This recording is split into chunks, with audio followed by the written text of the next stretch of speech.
प्रियजन हो, येशू ख्रिस्ताच्या नावामध्ये मी पुन्हा एक वार आजचे प्रगटीकरण ह्या मालिकेमध्ये आपल्या सर्वांचे हार्दिक स्वागत करत आहे. आजचा संदेश जो आहे तो 8व्या क्रमांकाचा संदेश आहे, ज्याचं शीर्षक आहे सार्दिस येथील मंडळी. सार्दिस येथील मंडळी. प्रार्थना करूया. सर्व समर्थ जिवंत परमेश्वर देवा, तू पवित्र आहेस, दयाळू आहेस, कृपाळू आहेस, तू सर्व ज्ञानी आहेस आणि म्हणून परमेश्वरा तुझी इच्छा आहे की आम्ही ज्ञान संपन्न व्हावं. मागत आहोत की जे लोक आज आमच्या संगती जोडू शकले नाहीत, परमेश्वरा त्यांना जोडण्यासाठी मदत कर. अनेकांनी आजच्या वचनाचा आस्वाद घ्यावा सांगू दे. इथून पुढची वेळ वचन आम्ही तुझ्या हाती सोपवून देऊन नम्र विनंती येशूच्या नावात मागतो, म्हणून तो ऐक. आमेन. प्रगटीकरण याचा 3रा अध्याय आणि पहिलं वचन. सार्दिस येथील मंडळीच्या दूताला लिही. आता आपण बंधू आणि भगिनींनो प्रगटीकरणाच्या 3ऱ्या अध्यायामध्ये पदार्पण केलेलं आहे आणि त्यामध्ये देखील आपण 7 मंडळांविषयी शिकत आहोत. आपण ह्याच्या अगोदर एफेस मंडळीविषयी शिकलो, स्मुर्ना, मग परगम, थिओतिरा या मंडळींविषयी शिकलो आहे. तर प्रथम सार्दिस येथील मंडळीच्या दूताला लिही असं देवाच्या वचनामध्ये योहानाला सांगण्यात आलं. तर आता सार्दिस या शब्दाचा अर्थ काय? सार्दिस या शब्दाचा अर्थ काय? सार्दिस म्हणजे लाल असलेले किंवा लाल असे, किंवा मराठी भाषेमध्ये कधी कधी त्याला आपण तांबडा असा शब्द वापरतो, तांबडा असे. तर ह्या मंडळीला ही उपमा किंवा हे नाव का देण्यात आलं त्याच्याविषयी देखील आज आपण पाहणार आहोत. बंधू आणि भगिनींनो, मला पुढे जाण्याच्या अगोदर तुम्हाला सांगू द्या की आपण एफेस मंडळी, स्मुर्ना मंडळी, मग परगम, थिओतिरा या मंडळींच्या कारकिर्दी म्हणजे थोडक्यात त्यांची वेळ पाहिलेली आहे. पण मी तुम्हाला असं अचूक सांगू शकणार नाही की जर आपण स्मुर्ना ह्या मंडळीची तारीख पाहिली तर 100 इसवी सन ते 313 किंवा 323 इसवी सन ही अचूक अशी तारीख नाही. जरी मी तारखा तुम्हाला दिल्या असल्या तरी फक्त ह्या ठिकाणी कोणता काळ आहे हे सांगण्यासाठी त्या तारखा आहेत. पण बरोबर त्याच तारखेला ती मंडळी सुरू झाली आणि त्याच तारखेला ती मंडळी संपली आणि त्या तारखेपासून दुसरी मंडळी, असं नाही. तर कृपा करून त्याची तुम्ही दक्षता घ्या.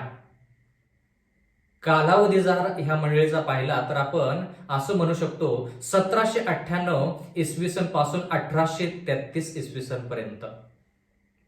आणि ह्या ठिकाणी येशू ख्रिस्त 5 मुद्द्यानुसार आज आपण परत एकदा सार्दिस आणि फिलाडेल्फिया येथील मंडळीविषयी शिकणार आहोत. आता 5 मुद्द्यानुसार पहिला मुद्दा असा आहे की येशू ख्रिस्त ह्या मंडळीच्या समोर स्वतःच कसं प्रकट करत आहे. तो म्हणत आहे, ज्याच्या जवळ देवाचे 7 आत्मे आहेत व 7 तारे आहेत, तो असा म्हणतो. मग आता येशू ख्रिस्त, जरा लक्ष द्या, येशू ख्रिस्त ह्या मंडळीच्या समोर ज्याच्या जवळ देवाचे 7 आत्मे व 7 तारे आहेत असं का म्हणत आहे? आता अशा प्रकारचे शब्द आपण बाकीच्या मंडळीमध्ये अगोदर कधी वाचलेले आहेत का? जर आपल्याला त्या गोष्टी आठवत असतील तर आपल्याला कळेल की आपण ज्यावेळेस एफेस मंडळीविषयी शिकलो त्यावेळेस जवळपास असेच शब्द वापरण्यात आले. कोणते शब्द? ज्याच्या जवळ देवाचे 7 आत्मे आहेत व 7 तारे आहेत. आता आपण प्रगटीकरणाचा 2रा अध्याय आणि पहिलं वचन हे वाचूया. एफेस येथील मंडळीच्या दूताला लिही, जो आपल्या उजव्या हातात 7 तारे धारण करतो, जो सोन्याच्या 7 समयांमधून चालतो, तो असे म्हणतो. म्हणजे एफेस मंडळीच्या समोर जसं येशू ख्रिस्तानं स्वतःला प्रगट केलं तसंच तो सार्दिस मंडळी समोर देखील स्वतःला प्रगट करत आहे. म्हणजे थोडक्यात बंधू आणि भगिनींनो, जशी एफेस मंडळीची गरज आहे त्यानुसार येशू ख्रिस्त त्यांना प्रगट करतो, तशाच प्रकारची गरज आज आपण सार्दिस मंडळीमध्ये देखील पाहत आहोत. म्हणून येशू ख्रिस्त त्या मंडळीच्या समोर देखील एफेसच्या मंडळीच्या समोर जसं प्रगट झाला तसंच सार्दिसच्या मंडळीच्या समोर तो प्रगट होत आहे. हा फार महत्वाचा मुद्दा. म्हणजे जसं आपण पुढं शिकत जातो तसं आपण पाठीमागच्या गोष्टी विसरून चालणार नाही. म्हणजे थोडक्यात इतिहास ह्या ठिकाणी परत घडत आहे. म्हणजे ज्या गोष्टी इतिहासामध्ये घडल्या त्याच गोष्टी परत घडत आहेत. म्हणजे आपण थोडा विचार करू शकतो की एफेस मंडळीमध्ये जसं येशू ख्रिस्त म्हणाला की 7 तारे, म्हणजे येशू ख्रिस्त त्यांच्यासमोर 7 ताऱ्याप्रमाणे प्रगट झाला, तसंच ह्या ठिकाणी सार्दिस मंडळीसाठी देखील तो 7 तारे म्हणून प्रगट होत आहे. आणि एफेस नंतर कोणती मंडळी आली? स्मुर्ना मंडळी आली बंधू आणि भगिनींनो. तसंच आता आपण असं म्हणू शकतो की सार्दिस नंतर जी मंडळी येईल तिची परिस्थिती काय असेल? एफेसच्या नंतरची जी मंडळी आली म्हणजे स्मुर्नाची जी परिस्थिती झाली तीच परिस्थिती जवळपास सार्दिसच्या नंतर म्हणजे फिलाडेल्फिया मंडळीची परिस्थिती होईल. कारण की का ह्या ठिकाणी आपण पाहत आहोत की एफेस मंडळी सारखंच ह्या ठिकाणी सार्दिस मंडळी आहे. मग एफेसच्या नंतरची मंडळी कोणती? स्मुर्ना. म्हणजे थोडक्यात तशी परिस्थिती आता कोणत्या मंडळीची होईल? फिलाडेल्फिया. म्हणजे थोडक्यात काय, ज्या घटना एफेस मंडळीमध्ये घडल्या त्याच घटना सार्दिसमध्ये, मग तसं जर असेल तर त्याच घटना परत घडण्याची शक्यता आहे. म्हणजे थोडक्यात त्याच घटना थोडक्यात घडत आहेत. आता हा अभ्यास जरा आपण तुलना करून पाहिलेला आहे. आता प्रकटीकरणाचा 3रा अध्याय 1 वचन. सार्दिस येथील मंडळीच्या दूताला लिही, ज्याच्याजवळ देवाचे 7 आत्मे आहेत. आता 7 आत्मे म्हणजे काय? 7 तारे आपण पाहिलेलो आहोत. 7 तारे म्हणजे प्रकटीकरण 1:20 प्रमाणे 7 तारे म्हणजे बंधू आणि भगिनींनो 7 देवदूत किंवा 7 दूत. तर आता ह्या ठिकाणी लिहिले 7 आत्मे. आता 7 आत्मे म्हणजे काय? या ठिकाणी लिहिले प्रकटीकरण 3:1. सार्दिस येथील मंडळीच्या दूताला लिही, ज्याच्या जवळ देवाचे 7 आत्मे आहेत व 7 तारे आहेत, तो असे म्हणतो. काय म्हणतो? तुझी कृत्य मला ठाऊक आहेत, तू जिवंत आहेस असे तुझ्याविषयी म्हणतात, पण तू मेलेला आहेस. आता ह्या ठिकाणी लिहिले ज्याच्या जवळ देवाचे 7 आत्मे आहेत. देवाचे 7 आत्मे म्हणजे काय? आता उदाहरणार्थ आपण हे शब्द 7 आत्मे किंवा आत्मा हा शब्द घेऊया आणि देवाच्या वचनामध्ये तो कसा वापरलेला आहे ते पाहूया, जेणेकरून आपल्याला त्याचा अर्थ कळेल. योहान याचा 6वा अध्याय आणि 63वे वचन. योहान 6:63. आत्मा हा जिवंत करणारा आहे. या ठिकाणी लिहिलंय आत्मा हा जिवंत करणारा आहे, देहापासून काही लाभ नाही. मी जी वचने तुम्हाला सांगितली आहेत ती आत्मा व जीवन अशी आहेत. आता देवाचं वचन म्हणतं की आत्मा हा जिवंत करणार आहे. म्हणजे थोडक्यात काय, पुढे जर वाचलं तर ह्या ठिकाणी लिहिलेलं आहे ती आत्मा व जीवन अशी आहेत. म्हणजे आत्मा जीवन देतो, आत्मा जिवंत करतो. म्हणजे बंधू आणि भगिनींनो, जर आपण असं वाचलं प्रकटीकरण 3:1 मध्ये की सार्दिस मंडळीची गरज काय आहे, त्या ठिकाणी येशू ख्रिस्त स्वतः 7 आत्मे जसे आहेत तसं त्यांच्या समोर प्रकट होत आहे. म्हणजे थोडक्यात काय आहे या ठिकाणी देवाचं वचन म्हणतं की जिवंत, मी जिवंत आहे, माझ्यामध्ये जीवन आहे असं येशू ख्रिस्त त्या मंडळीच्या समोर स्वतःच प्रकट करत आहे. कारण की त्या मंडळीची गरज अशी आहे, कारण की त्या मंडळीची गरज तशी आहे. आता ह्या ठिकाणी पुढे लिहिलेलं आहे तुझी कृत्य मला ठाऊक आहेत, तू जिवंत आहेस असे तुझ्याविषयी म्हणतात, पण तू मेलेला आहेस. आता देवाच्या वचनामध्ये ह्या ठिकाणी असं लिहिलेलं आहे की ते लोक स्वतःला म्हणतात की ते जिवंत आहेत पण ते मेलेले आहेत. मेलेले म्हणजे काय? जर ते म्हणतात ते जिवंत आहेत तर ते मेलेले कसे काय? रोमकारासपत्रेचा 8वा अध्याय आणि 10वं वचन. रोमकारासपत्रेचा 8वा अध्याय आणि 10वं वचन. ह्या ठिकाणी देवाचं वचन म्हणतं, पण ख्रिस्त तुमच्यामध्ये असेल तर शरीर जरी पापामुळे मेलेले आहे तरी आत्मा नीतिमत्वामुळे जिवंत आहे. म्हणजे बंधू आणि भगिनींनो, शरीराने खूप लोक ह्या मंडळीमध्ये जिवंत आहेत, म्हणजे शारीरिकरित्या जिवंत आहेत, आध्यात्मिकरित्या ते मरण पावलेले आहेत. कळालं का? म्हणून येशू ख्रिस्त ह्या ठिकाणी म्हणत आहे तुझी कृत्य मला माहित आहेत. प्रकटीकरण 3:1 मध्ये म्हणत आहे तुझी कृत्य मला माहित आहेत, तू जिवंत आहेत असे तुझ्याविषयी म्हणतात. लोक म्हणत आहेत की तू जिवंत आहेस पण तसं नाही, तू मेलेला आहेस. म्हणजे जिवंतपणे म्हणजे थोडक्यात शरीराने हे लोक बोलत आहेत, चालत आहेत, देवाविषयी काहीतरी गोष्टी बोलत आहेत, पण आध्यात्मिकरित्या हे मरण पावलेले आहेत. कारण की का, आत्मा जो आहे तो त्यांच्यामध्ये त्यांच्या चुकीमुळे कार्यरत होऊ शकत नाही. म्हणजे त्यांचं आत्मिक जीवन जे आहे ते मृत स्थितीमध्ये आहे.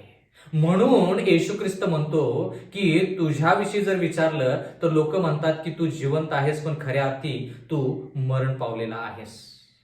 कळालं का? म्हणजे म्हणून येशू ख्रिस्त म्हणतो की मी आत्मा आहे, म्हणजे मी तुला जीवन देऊ शकतो, मी तुला जिवंत करू शकतो. कसं? आत्मिकरित्या, आध्यात्मिकरित्या मी तुला जिवंत करू शकतो. तू मृत स्थितीमध्ये आहेस, म्हणून तू काय कर, मला माझ्याकडे बघ, मला तू माझा तू स्वीकार कर. आता ह्याच्याविषयी आणखी थोडं पाहूया. याकोबाचे पत्र याचा 2रा अध्याय आणि 26वा वचन. याकोब याचा 2रा अध्याय आणि 26वा वचन. म्हणून जसे शरीर आत्म्या वाचून निर्जीव आहे. आता मेलेला ह्या मंडळीला असं सांगितलेलं आहे की तू जिवंत आहेस असं तुला वाटतं, पण तू खऱ्या अर्थाने काय आहेस? जिवंत नाहीस, तर तू मेलेला सारखा आहेस. म्हणजे ह्या ठिकाणी मेलेला म्हणजे निर्जीव, त्याच्यामध्ये प्राण नाही, त्याच्यामध्ये जीव नाही असे. आता याकोबाचे पत्र याचा 2रा अध्याय आणि 26व्या वचनामध्ये लिहिलंय, म्हणून जसे शरीर आत्म्या वाचून निर्जीव आहे तसा विश्वासही क्रिये वाचून निर्जीव आहे. आता जरा लक्ष द्या, महत्वाचा मुद्दा काय आहे ह्या ठिकाणी, की जसं आत्मा आणि शरीर एकत्र काम करीत असले पाहिजेत, जर शरीर आत्म्या वाचून निर्जीव आहे, तसं विश्वास क्रिये वाचून निर्जीव आहे. म्हणजे थोडक्यात काय, जरा लक्ष द्या. या ठिकाणी ह्या मंडळीमध्ये विश्वास आहे, पण त्याप्रमाणे त्यांचे कृत्य नाहीत, म्हणून ते निर्जीव आहेत. कारण की या ठिकाणी काय पाहिलं आपण, म्हणून जसे शरीर आत्म्या वाचून निर्जीव, म्हणजे आत्मा आणि शरीर आपण कधीही वेगळं करू शकत नाही. ज्या अर्थी आत्मा आणि शरीर वेगळा झाला त्या अर्थी मनुष्य मरण पावला. ज्यावेळेस मानवाची निर्मिती झाली त्यावेळेस त्या शरीरामध्ये येशू ख्रिस्ताने त्याचा जीवनी श्वास किंवा आत्मा फुंकला आणि आदाम किंवा मनुष्य जीवधारी प्राणी झाला, असा आपण उत्पत्ती 2:7 मध्ये वाचतो. पण ज्यावेळेस शरीर आणि आत्मा वेगळा होतो, ज्यावेळेस शरीर मातीस मिळते आणि आत्मा जो देवाने दिलेला आहे, सुबोपदेशक याचा 12वा अध्याय आणि 7व्या वचनाप्रमाणे तो आत्मा देवाकडे परत जातो, मनुष्य मिटतो. म्हणजे थोडक्यात तो जिवंत राहत नाही, तो निर्जीव होतो. त्याच प्रकारे ह्या ठिकाणी देवाचं वचन म्हणतं की जसं शरीराला आत्म्याची गरज आहे जिवंत राहण्यासाठी, तसं आत्मिकरित्या जिवंत राहण्यासाठी विश्वास आणि कृत्य एकत्र गेले पाहिजेत. महत्वाचा मुद्दा. जर विश्वास आणि कृत्य जर एकत्र जात नसतील आणि आपण त्यांना जर विभक्त केलं, वेगळं केलं, तर त्याला ख्रिस्ती आयुष्य किंवा आत्मिक आयुष्य किंवा आध्यात्मिक जीवन म्हणू शकत नाही. आणि म्हणून देव म्हणतो, येशू ख्रिस्त म्हणतो की तुला आध्यात्मिक जीवनाची गरज आहे. तू स्वतःला जिवंत आहेस असं म्हणतोस शारीरिकरित्या, पण आध्यात्मिकरित्या तू मरण पावलेला आहेस. आध्यात्मिकरित्या म्हणजे काय? तुझ्यामध्ये विश्वास जर असेल तर त्याच्याप्रमाणे तू कृत्य पण कर. म्हणजे विश्वास आणि कृत्य तुझे एकत्र जाऊ देत, मग तू जिवंत होशील. आणि ते विश्वास आणि कृत्य जर तुला एकत्र करायचे असतील तर तुला माझ्याकडे यावं लागेल. मी तो आत्मा आहे. आता याच्याविषयी आणखी थोडं जास्त शिकूया. माझी अशी आशा आहे की तुम्हाला या सर्व गोष्टी समजत आहेत. एपिस्करास पत्र याचा 4था अध्याय आणि 24वा वचन. एपिस्करास पत्र याचा 4था अध्याय आणि 24वा वचन. आणि सत्यापासून निर्माण होणारे नीतिमत्व आणि पवित्रता ह्यांनी युक्त असा देव सदृश्य निर्माण केलेला व नवा मनुष्य धारण करावा. सत्य निर्माण होणारे नीतिमत्व म्हणजे बंधू आणि भगिनींनो, या ठिकाणी असंही लिहिलेलं आहे, आणि पवित्रता ह्यानी युक्त असा देव सदृश्य निर्माण केलेला नवा पुरुष धारण करावा. म्हणजे हे लोक जे मरण पावलेले आहेत, म्हणजे यांच्यामध्ये परत ह्यांनी जिवंत व्हायचं आहे. हे लोक सार्दिस मंडळीमधले मरण पावलेले आहेत. त्यांना परत जर जिवंत व्हायचं असेल तर त्यांनी काय केलं पाहिजे? विश्वासाने केलेलं कृत्य त्यांनी पाहिलं पाहिजे किंवा त्यांनी केलं पाहिजे. आणि ते ह्या ठिकाणी एपिस्करास पत्रामध्ये लिहिले, सत्यापासून निर्माण होणारे नीतिमत्व. म्हणजे थोडक्यात बंधू आणि भगिनींनो जर ऐका, ह्या मंडळीमध्ये नावानुसार ते ख्रिस्ती आहेत, पण कृत्य आणि विश्वास त्यांच्यामध्ये कमी पडत आहे. म्हणजे विश्वास जरी असला तर विश्वासानुसार कृत्य नाही. म्हणजे थोडक्यात बंधू आणि भगिनींनो, त्यांच्यामध्ये नीतिमत्वता नाही, पावित्र्य नाही. म्हणून देव ह्या ठिकाणी म्हणत आहे की सत्यापासून निर्माण होणारे नीतिमत्व. म्हणून सार्दिस मंडळीची गरज जर तुम्ही या ठिकाणी पाहिली तर ती अशी आहे की त्यांना विश्वासाच्या द्वारे मिळालेली पवित्रता, विश्वासाच्या द्वारे मिळालेली नीतिमत्वता. विश्वासाच्या द्वारे म्हणजे काय? विश्वासाने केलेले कृत्य. नीतिमत्वता हा फक्त विश्वास नाही, त्याच्यामध्ये कृत्य आहे. पवित्रता हा फक्त विचार नाही, त्याच्यामध्ये कृत्य आहे. जर तुम्ही एखाद्या व्यक्तीला म्हणाला की बाबा तुझं पावित्र्य मला पाहायचं आहे, तर तो एक ठिकाणी उभा राहून त्याचं पावित्र्य दाखवू शकत नाही. त्यानं ते कृत्यामध्ये दाखवलं पाहिजे. म्हणजे बंधू आणि भगिनींनो, ह्या लोकांनी विश्वासानुसार कृत्य करून नीतिमत्वता ह्यांच्यामध्ये कमी आहे. ती नीतिमत्वता मिळवण्यासाठी ह्यांनी विश्वास बाळगला पाहिजे, विश्वासाने कृत्य केलं पाहिजे. मग येशू ख्रिस्त ह्यांना आत्मिकरित्या ती नीतिमत्वता आणि ते पावित्र्य देईल आणि मग हे जिवंत होतील. मग यांच्यामध्ये आयुष्य परत येईल किंवा ह्यांना परत जीवन प्राप्त होईल. नाहीतर तोपर्यंत ते मेलेल्यासारखे आहेत. प्रकटीकरणाचा 3रा अध्याय 2रं वचन, जागृत हो आणि जे मरणाच्या पंथास लागले आहेत ते सावरून धर. थुआतीरा मंडळीमध्ये आपण काय पाहिलं की रोमन कॅथलिक मंडळी जी आहे, इझबेल जी आहे, ती ह्या मंडळीमध्ये शिरकाव करत आहे. म्हणजे त्या मंडळीचा प्रभाव थुआतीरा मंडळीवरती खूप प्रमाणामध्ये पडला. म्हणून थुआतीरा मंडळी जी आहे त्यांच्यामध्ये काही लोक जे विश्वासू होते ते त्यांनी देवाला सोडलं नाही.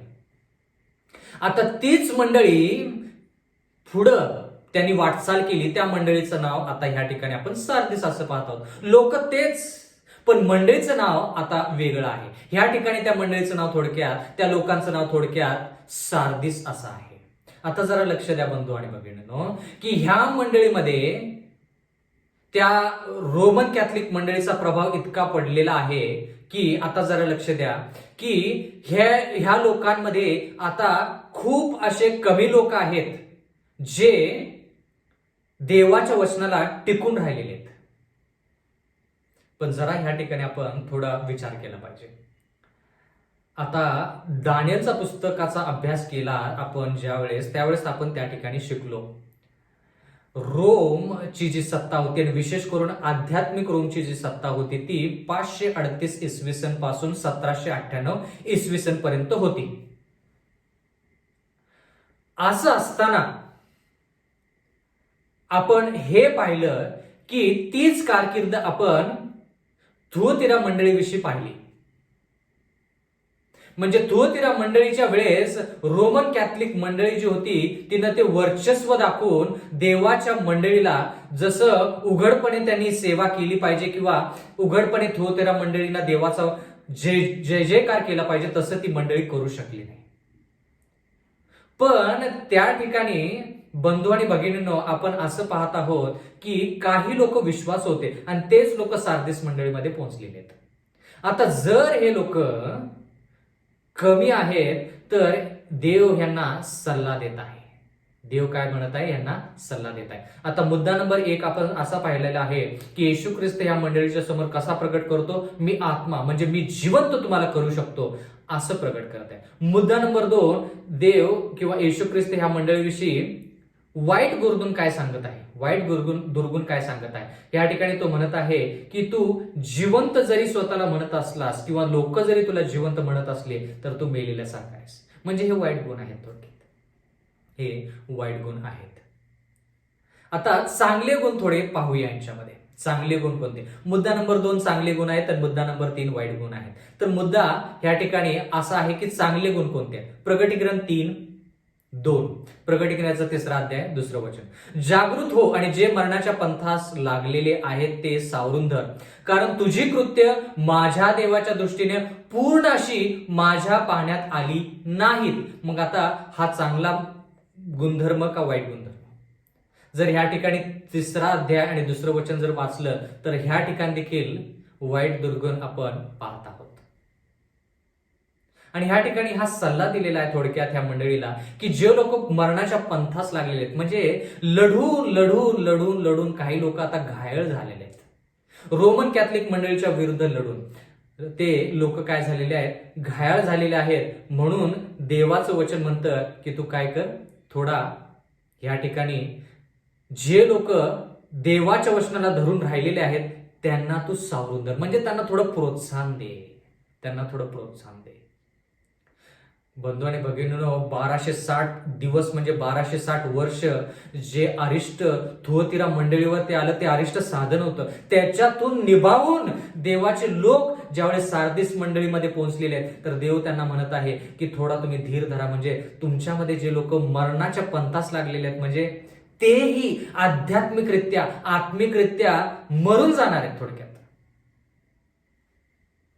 म्हणजे थोडक्यात ते विश्वासाच्या अनुसार कृत्य त्यांचं नाही, म्हणजे विश्वासानुसार त्यांची ती नीतिमत्वता किंवा पावित्र्य जे येशू ख्रिस्ताकडून त्यांना मिळालं पाहिजे ते त्यांच्याकडे नाही. ते काही लोक मरण पावत आहेत, म्हणजे थोडक्यात ती नीतिमत्वता त्यांच्याकडून निघून जात आहे. तर तू काय कर, ती नीतिमत्वता निघून जायच्या अगोदर किंवा तो विश्वास निघून जायच्या अगोदर, विश्वासाने केलेलं कृत्य त्यांनी सोडायच्या अगोदर त्यांना जाऊन सावरून धर. किती काळजी करायची येशू ख्रिस्ताने, किती महत्वाच्या गोष्टी आहेत येशू ख्रिस्त या ठिकाणी सांगत आहे आपल्याला.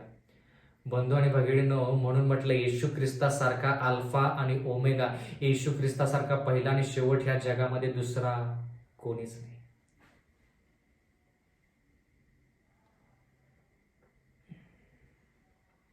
म्हणजे बंधू आणि भगिनींनो, ह्या मंडळीमध्ये काही लोक असे आहेत जे सार्वकालिक जीवनाची जी वाटचाल आहे किंवा सार्वकालिक जीवनाचा जो अनुभव आहे तो अनुभव त्यांना घडत आहे, पण हे लोक अनुभव जरी घडत असला तर ते थोडक्यात विश्वास सोडून देण्याच्या मार्गावर आहेत किंवा त्यांचं विश्वासाच्या द्वारे कृत्य नाही असं त्या परिस्थितीमध्ये ते पोहोचत आहेत. तर लगेच जो विश्वसनीय साक्षी आहे, प्रकटीकरण 1 मध्ये त्याच्याविषयी वाचलं, येशू ख्रिस्त, तो म्हणत आहे या मंडळीला की जे लोक तुमच्यामध्ये आहेत जे मरणाच्या पंथास लागलेले आहेत, म्हणजे ते थोडक्यात सार्वकालिक जीवनाचा त्यांचा अनुभव आहे तो अनुभव निघून जातच आहे, तर तू काय कर, थोडक्यात त्यांना सावरून धर.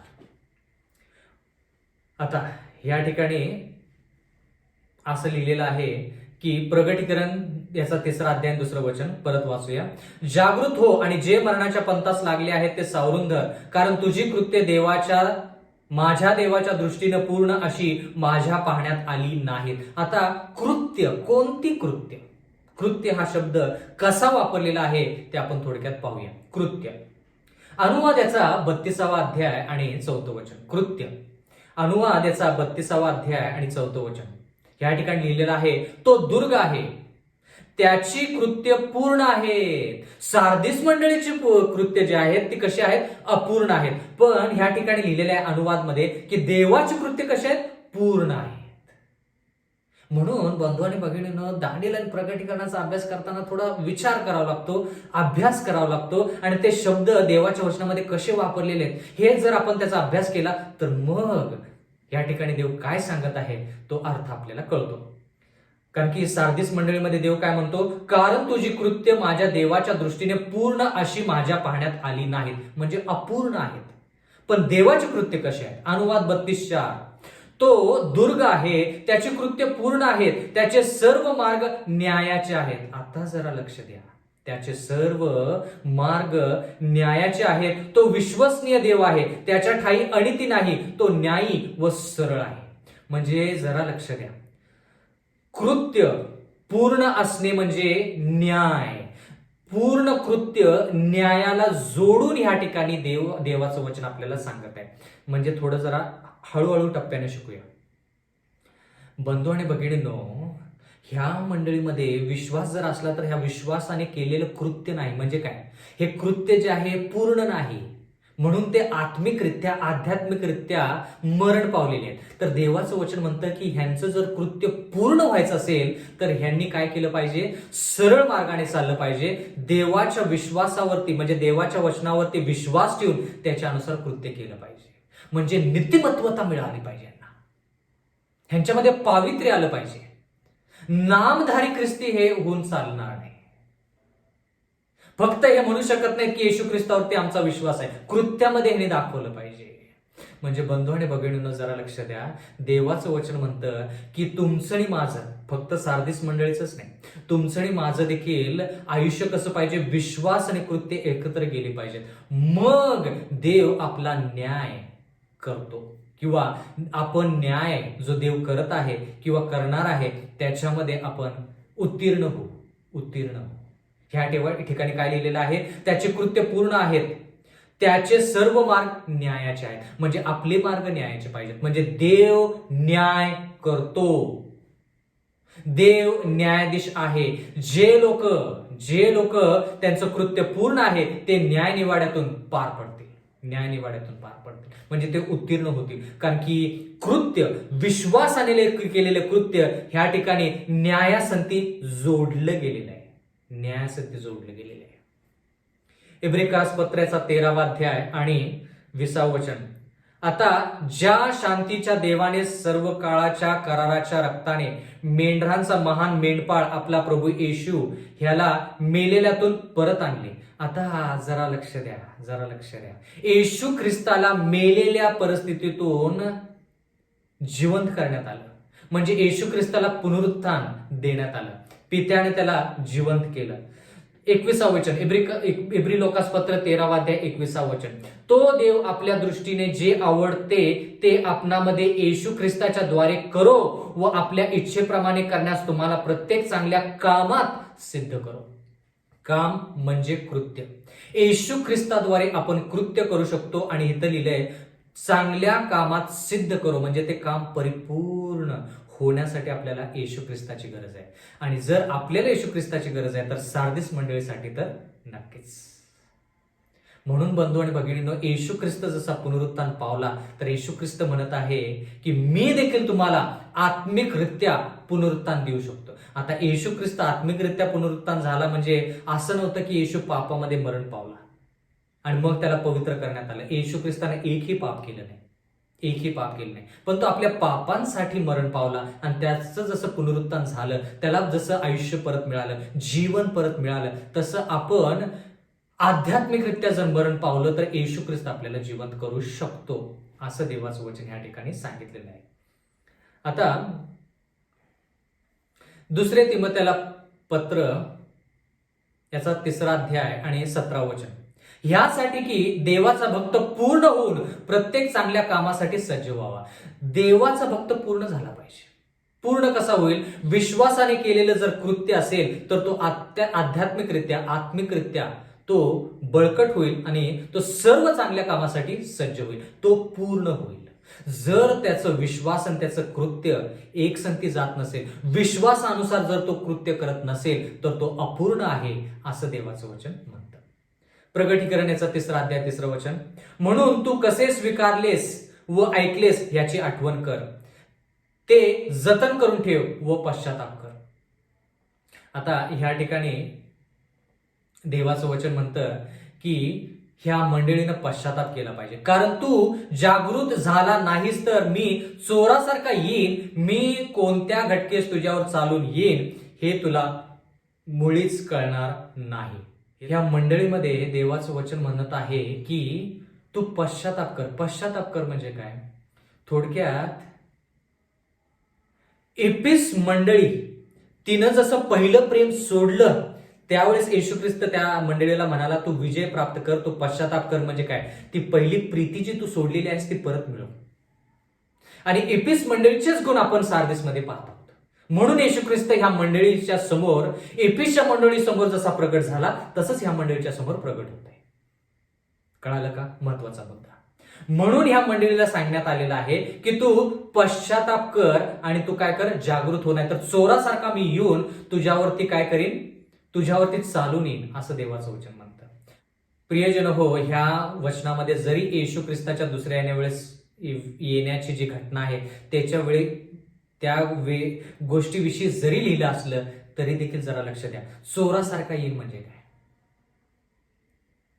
येशू ख्रिस्त येण्याच्या अगोदर आपण दानिएल याच्या 7व्या अध्यायामध्ये आणि 8व्या अध्यायामध्ये वाचलं की न्यायनिवाडा होणार आहे. आणि तो न्यायनिवाडा कधी सुरू झाला? 22 ऑक्टोबर 1844 इसवी सन मध्ये सुरू झाला. बंधू आणि भगिनींनो, जर येशू ख्रिस्त एखाद्या व्यक्तीचा जर न्यायनिवाडा करत असेल तर त्या व्यक्तीला न्यायनिवाडा त्याचा कधी पार पडेल काही सांगता येत नाही. येशू ख्रिस्त त्या व्यक्तीचा न्यायनिवाडा कधी करू शकतो, म्हणजे त्याच्या कृपेचा काळ कधीही संपू शकतो. म्हणून येशू ख्रिस्त या सार्दिस मंडळीसाठी सांगत आहे की आता दानिएलाचा थोडा या ठिकाणी संदर्भ घेऊया. 22 ऑक्टोबर 1844 ही तारीख सार्दिस मंडळीपासून लांब नाही, कारण की सार्दिस मंडळीची कारकीर्द थोड्याफार प्रमाणामध्ये आपल्याला माहित आहे.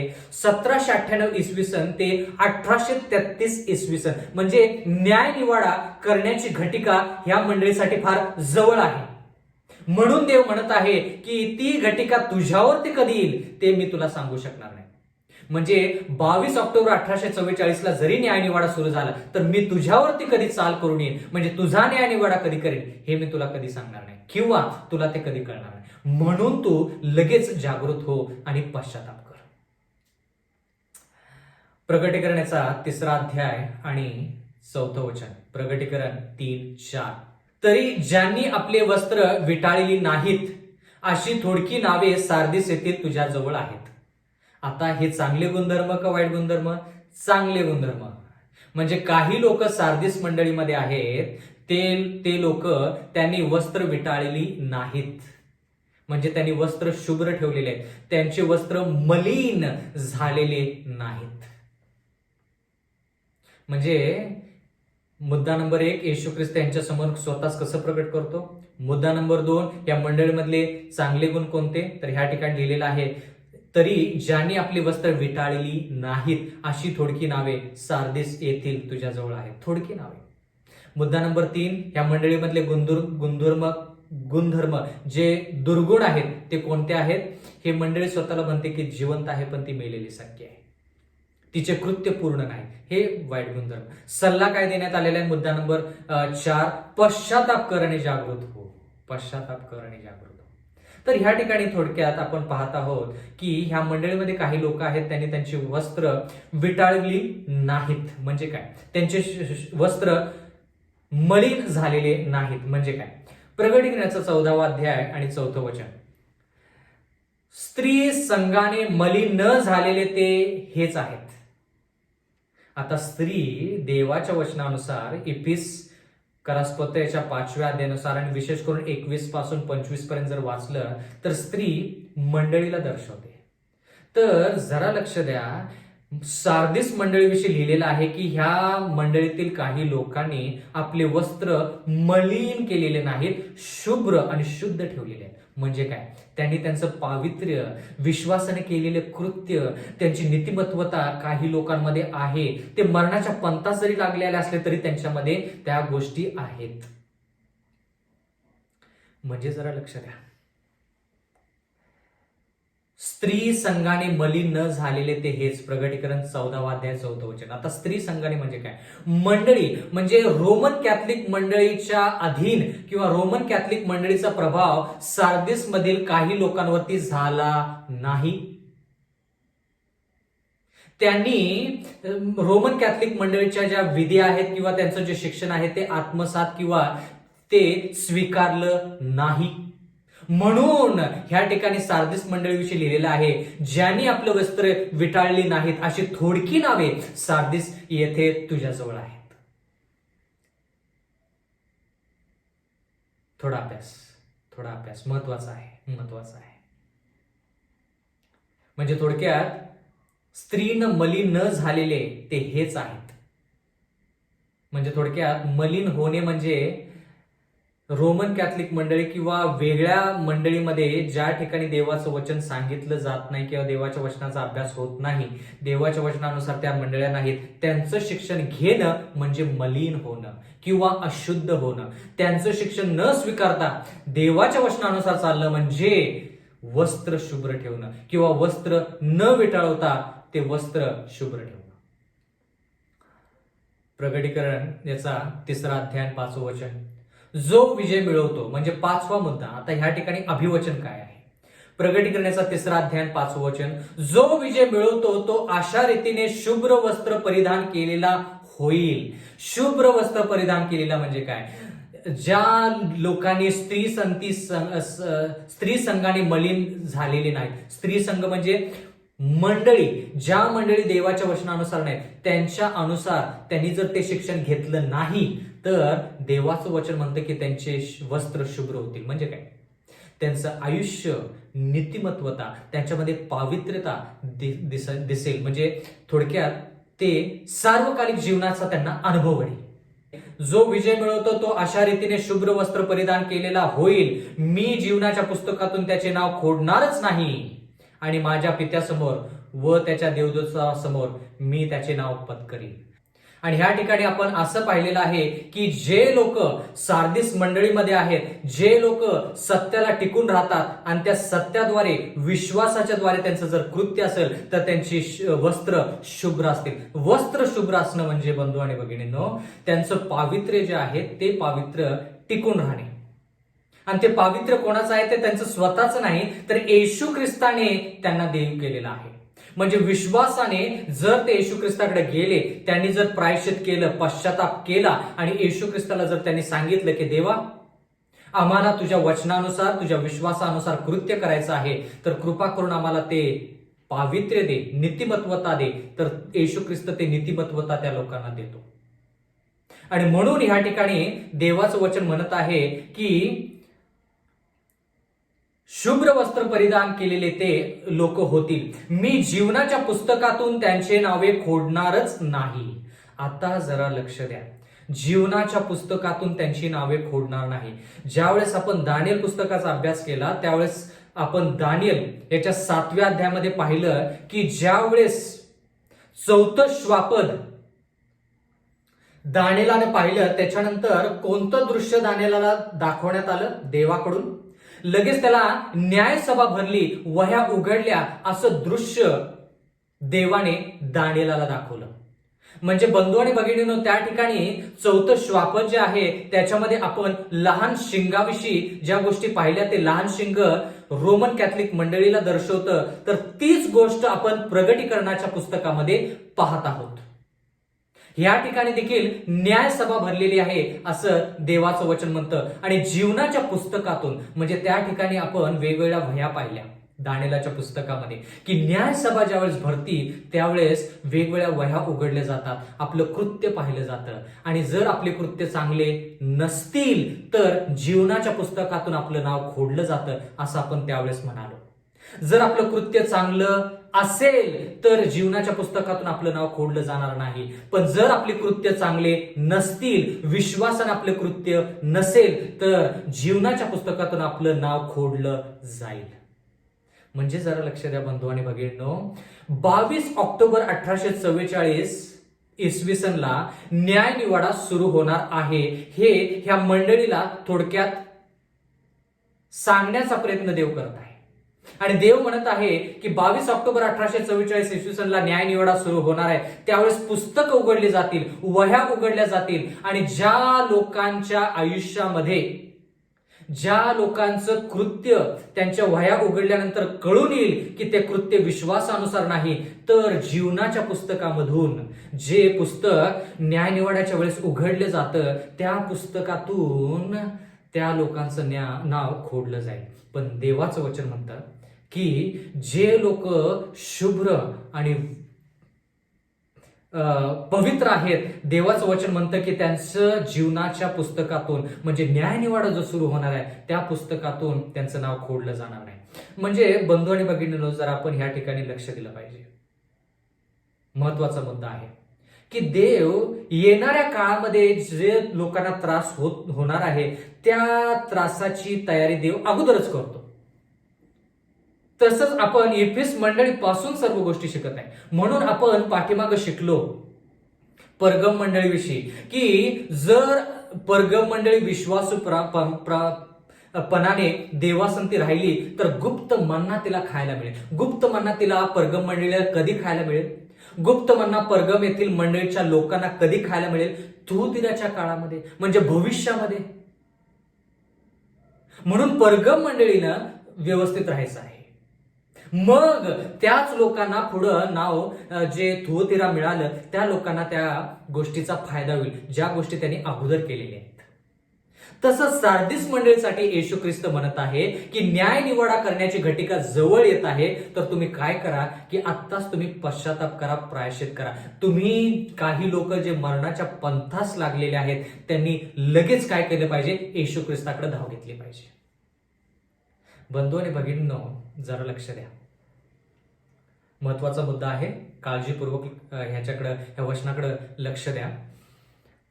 आपण शिकताना 7 मंडळ्या शिकताना आपण असं म्हणालो की ह्या मंडळ्या ठिकाणानुसार, जाग्यानुसार एकाच वेळेस होत्या पहिल्या शतकामध्ये, योहानाच्या काळामध्येच.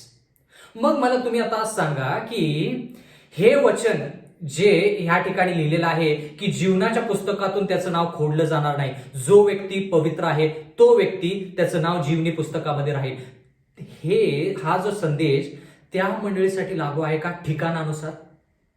सार्दिस मंडळीसाठी जाग्यानुसार हा संदेश किंवा हे वचन त्यांच्यासाठी लागू आहे का? नाही. कारण की का? ते पहिल्या शतकामध्ये आहेत. ठिकाणानुसार, जाग्यानुसार.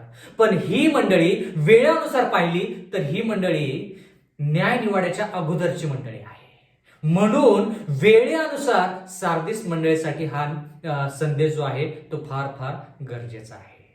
कारण की लोक तुम्हाला विचारतील आणि म्हणतील सार्दिस मंडळी तर पहिल्या शतकामध्ये होती आणि ह्या ठिकाणी न्याय निवाड्याविषयी लिहिले, नाव जीवनी पुस्तकातून न खोडण्याविषयी लिहिले, म्हणजे न्याय निवाड्याच्या वेळेसच त्या गोष्टी होतील. तर सार्दिस मंडळी पहिल्या शतकामध्ये आहे, तर तुम्ही न्याय निवाड्याच्या संबंधाने ह्या मंडळीला का पाहत आहात? तुम्ही सांगू शकला पाहिजे की ठिकाणानुसार त्या मंडळीसाठी हे वचन उपयुक्त नाही ठिकाणानुसार, पण वेळेनुसार नक्कीच उपयुक्त आहे. फरक आहे, फरक हा समजला पाहिजे आपल्याला. मी जीवनाच्या पुस्तकातून त्याचे नाव खोडणारच नाही आणि माझ्या पित्यासमोर व त्याच्या देवदूतासमोर मी त्याचे नाव पत्करीन. म्हणजे न्याय निवाडा लवकर होणार आहे, तर सार्दिस मंडळी पश्चाताप करा, प्रायश्चित करा. जे लोक मरणाच्या पंथास लागलेले आहेत त्यांना तुम्ही काय करा?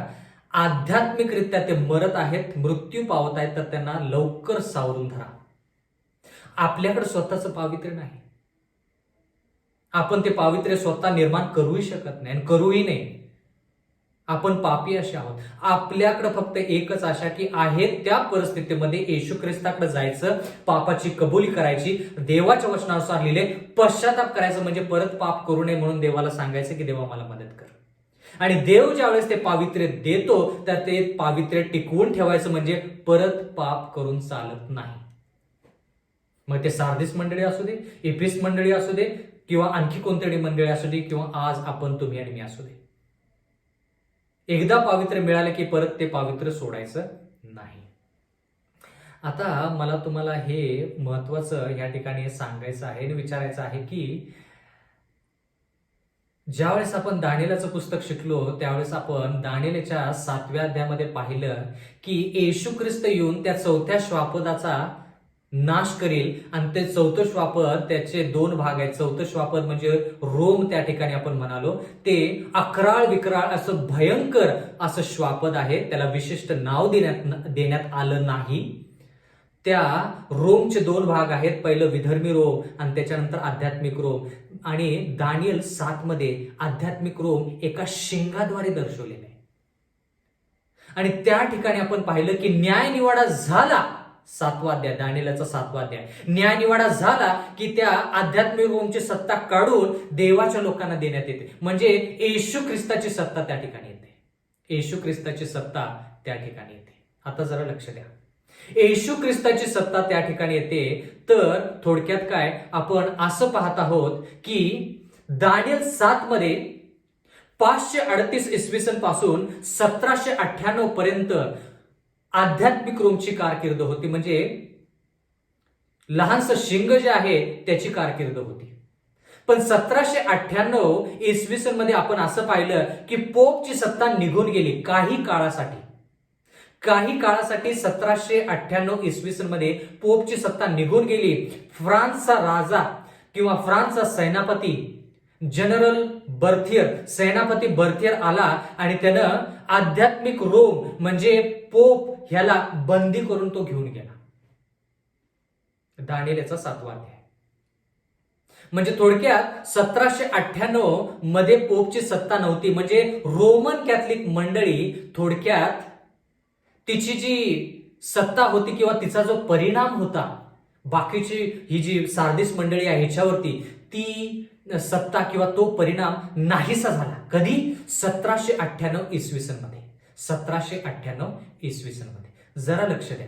मग 1798 इसवी सन मध्ये जर पोपची सत्ता निघून गेली आणि त्याचा प्रभाव सार्दिस मंडळीवरती नव्हता, जितका पाहिजे तेवढा नव्हता, तर सार्दिस मंडळी ह्या ठिकाणी आध्यात्मिकरित्या कमकुवत का होत आहे किंवा विश्वासाच्या द्वारे ह्या मंडळीचे कृत्य का नाहीत? थुआतीरा मंडळीचा जर विचार केला तर त्यांचे विश्वासाचे कृत्य होते ते बळकट होते. ज्या वेळेस बंधू आणि भगिनींनो देवाच्या लोकांवरती अरिष्ट येतं किंवा त्रास संकट येतो, क्लेश येतो, त्यावेळेस ते लोक विश्वासाने खंबीर असतात. पण ज्यावेळेस त्यांचा क्लेश निघून जातो, त्रास संकट निघून जातो, त्यावेळेस ते निवांत होतात. आणि म्हणून त्यांच्या आध्यात्मिक जीवनामध्ये वाटचाल पुढे होत नाही, तर त्यांची अधोगती होते, प्रगती होत नाही. आता ह्या मंडळीमध्ये जरा लक्ष द्या. ह्या मंडळीमध्ये जरी रोमन कॅथलिक मंडळीचा प्रभाव नसला का, कारण की 1798 इसवी सन मध्ये पोपची सत्ता निघून गेली. आणि सार्दिस मंडळीची कारकीर्द काय? 1798 इसवी सन ते 1833 इसवी सन. मग ही मंडळी आध्यात्मिकरित्या बळकट का नाही? आध्यात्मिकरित्या ही ढासळत का चाललेली आहे? जरा लक्ष द्या बंधू आणि भगिनींनो. जरी हे लोक रोमन कॅथलिक मंडळीपासून वेगळे असले तरी देखील ह्या लोकांमध्ये आपण बाकीच्या मंडळींचा विचार केला त्यावेळेस आपण त्या ठिकाणी पाहिलं की देव म्हणतो की ह्यांना मी प्रभात तारा देणार आहे. प्रभात तारा म्हणजे थोडक्यात त्या ठिकाणी आपण जॉन विक्लिफ ह्या व्यक्तीचं नाव वाचलं. थुआतीरा मंडळीच्या विषयी शिकताना आपण त्या गोष्टी शिकलेल्या आहोत थोड्याफार प्रमाणामध्ये. म्हणजे जॉन विक्लिफनं रोमन कॅथलिक मंडळीतून स्वतःच वेगळं केलं. म्हणजे काही लोकांना घेऊन तो फुटला त्या मंडळीतून, त्यानं वेगळी मंडळी स्थापन केली. तसंच मार्टिन लुथर हाही रोमन कॅथलिक मंडळीतून फुटला किंवा तो वेगळा झाला, विभक्त झाला आणि त्यानं स्वतःची मंडळी स्थापन केली. जरा लक्ष द्या बरं का, महत्वाचे मुद्दे आहेत. पण त्यांनी जरी स्वतःची मंडळी स्थापन केली असली तरी देखील आध्यात्मिकरित्या ते देवाच्या मंडळीसारखे नाहीत किंवा देवासारखे नाहीत आध्यात्मिकरित्या. म्हणजे थोडक्यात जरी ते रोमन कॅथलिक मंडळीपासून विभक्त झाले असले तरी देखील त्यांच्या म्हणजे रविवारच्या ज्या मंडळी आहेत त्यांच्यामध्ये खऱ्या अर्थानं देवाचं शिक्षण नाही, देवाचा विश्वास नाही, देवाचे कृत्य नाहीत. कळालं का? महत्वाच्या गोष्टी आहेत ह्या. म्हणजे थोडक्यात जरा लक्ष द्या. बाबेलचे जे भाग आहेत, बाबेलचा एक भाग आहे रोमन कॅथलिक मंडळी, बाबेलचा दुसरा भाग आहे विधर्मी लोक, आणि बाबेलचा एक तिसरा भाग आहे आणि ते म्हणजे खोटा संदेष्टा. थोडक्यात म्हटलं तर चालेल, खोटा संदेष्टा. म्हणजे थोडक्यात जे लोक मूर्तीपूजक नाहीत, जे लोक रोमन कॅथलिक मंडळीमध्ये पण नाहीत, पण रोमन कॅथलिक मंडळीमध्ये मधून जरी ते निघाले असले तरी देखील देवाच्या बाजूचे नाहीत.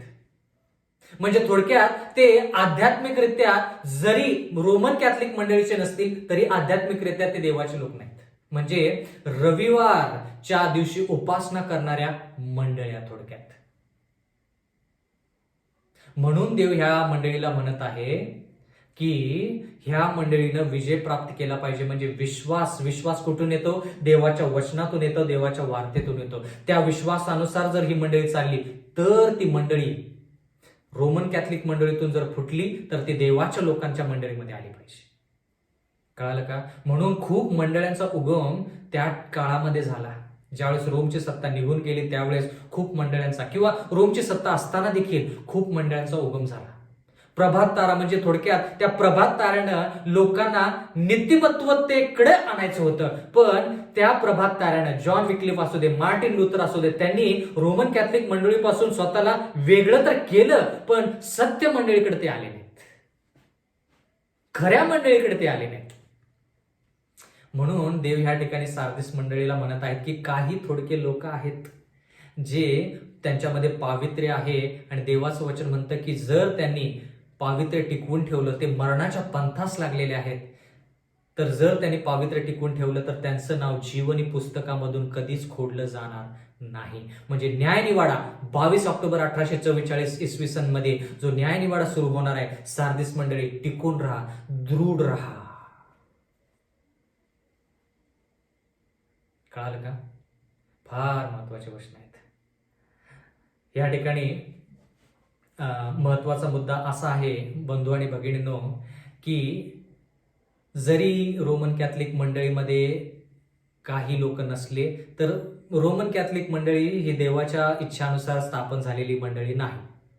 पण फक्त त्या मंडळीमध्ये आपण नाही त्याचा अर्थ असा नाही, आपल्याविषयी मी म्हणत नाही, रविवारचे जे मंडळे आहेत, रविवार ज्या मंडळ्या उपासना करतात त्या दिवसाला ते पवित्र पाळतात, पण त्या रोमन कॅथलिक मंडळ्या नाहीत.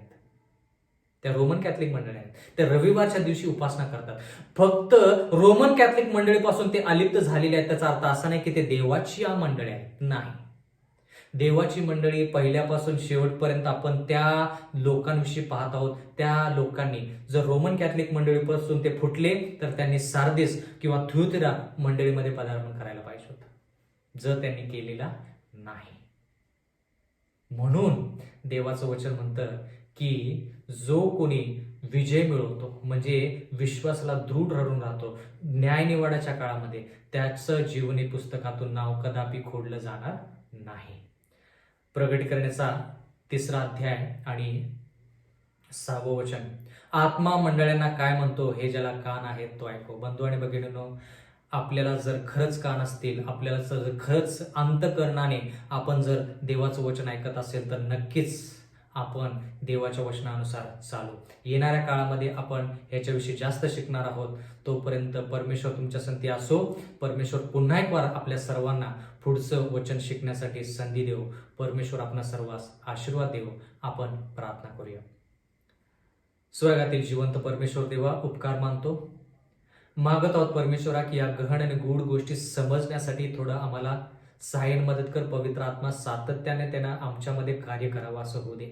आम्ही जर परमेश्वर आमच्यामध्ये जर कोणी आध्यात्मिकरित्या बलहीन असेल तर त्याला परमेश्वरा तू शक्तिशाली बनव. विश्वासाच्या द्वारे आम्ही कृत्य करावं आणि आध्यात्मिक आयुष्यामध्ये प्रगती आमची व्हावी आणि सार्वकालिक जीवनाचा अनुभव आम्हाला घडावा असं होऊ दे. इथून पुढची वेळ सर्वस्व आम्ही तुझ्या हाती सोपवून देऊन नम्र विनंती येशूच्या नावात मागतो. आमेन.